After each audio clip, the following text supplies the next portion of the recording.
So, the new Champions Raid is here, and let me tell you, it is so much fun. Today's video is going to be help towards mastering Champions Raid. Champions Raid is composed of a team of 6, where you can either join directly or with a group of friends to play online. Champions Raid is about staying alive and getting as many points as possible to unlock the good rewards and this profile pic.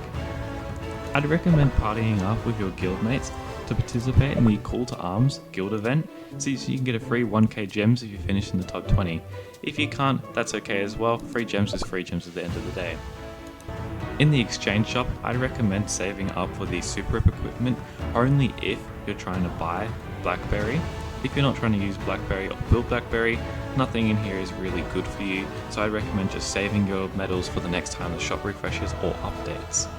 I'll be playing one of my 60mm runs in the background for you to watch. Now to go over the cookies. Firstly, Rockstar is a must. His damage buff is incredible for every single cookie in the game, and it's not even close. Though it's really hard for you to get the 48k power needed, I understand if you can't run it. Chili is easily the best right now, with her constant damage throughout the entire run. She's easily the best to build as well, with her equipment mainly being the Fire Super Epic set, with as much crit percent as possible. With Chili, you must also have a tagger, such as Malosauce and Cherry. Both are good options, but Marla is slightly better. The next goes to either Lemon Zest or kohlrabi cookie.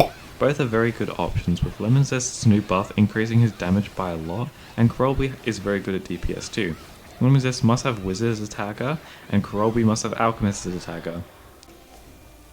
The next cookies I suggest are just purely for survival. Crushed Pepper and Chamomile fit this perfectly, as this raid does a ton of damage in the higher levels, and staying alive is the easiest way to get the most amount of points. So learning how to dodge the attacks and staying alive helps, but if you're playing with randoms, it's much harder to do. These two cookies will help a lot in healing and survival. Now onto the tips and tricks. Firstly, the first phase is incredibly easy, with only a few attacks that really do damage to you, like the slamming attack and the spear, both being easy to dodge. When these bosses stun, that's when you want to do the most amount of damage possible, because it's really easy to do damage since you don't need to worry about his attacks. In the teleport phase, there are two sections, a mini boss and an ad clear. Both are quite easy to kill, you just want to kill them very fast and efficiently. Now in the second phase is where things really start to get hard. This is where the boss starts to have more HP and starts to deal with more damage to you. This is where you want to start doing survivability and start dodging his attacks. He's quite similar in the second phase of the first skull. His attacks are pretty much the exact same as the first phase. He does just hit a little bit harder, and he does have 1 or 2 extra attacks.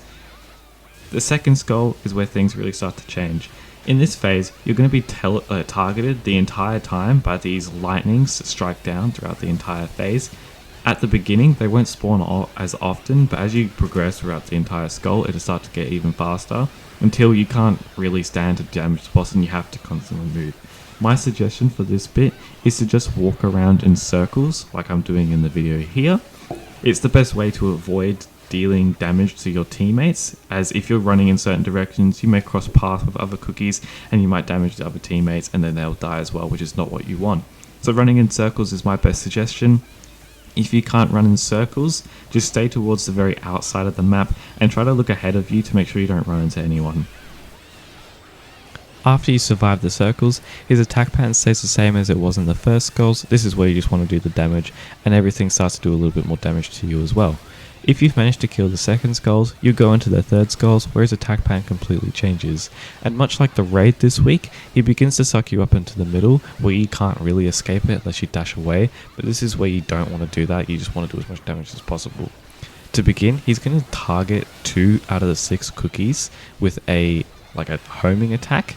If you get targeted, you want to back away immediately. You want to dash away as fast as you can and get away as far as you can, because he will set a fiery ball that will spawn on you in a couple seconds. Once the target disappears, you can run back and damage the boss, and you most likely won't get targeted again unless another person dies.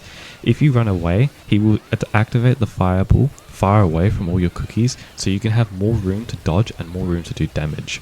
If everyone does this correctly, there will be no spaces in the middle for you to be attacked by the fireball, and you can dodge freely in the rest of this third skull, because then he'd start taking up like half the maps and stuff like that, and you just want to avoid as many attacks as possible, because this is where it starts to about 2 to 3k damage per attack. And after all things said and done, if you manage to beat the third skull, where you'd normally get around 60 million points, the fourth skull and the final phase is just survival. It is pretty much all the other phases combined, except the circles and except the third skull. It's just extremely high damage. This is where you want to get your last little bit of damage in, since you only have about 10 to 20 seconds left if you did it correctly, but in normal runs, you're probably only going to get up to the second or third skull at the absolute best. And that will be my video on the new Champions Raid, as well as a little guide to help you guys out. If you have any questions or comments, please leave them down in the comments below and I'll be sure to answer them. And stay tuned for the next videos. Thank you for watching.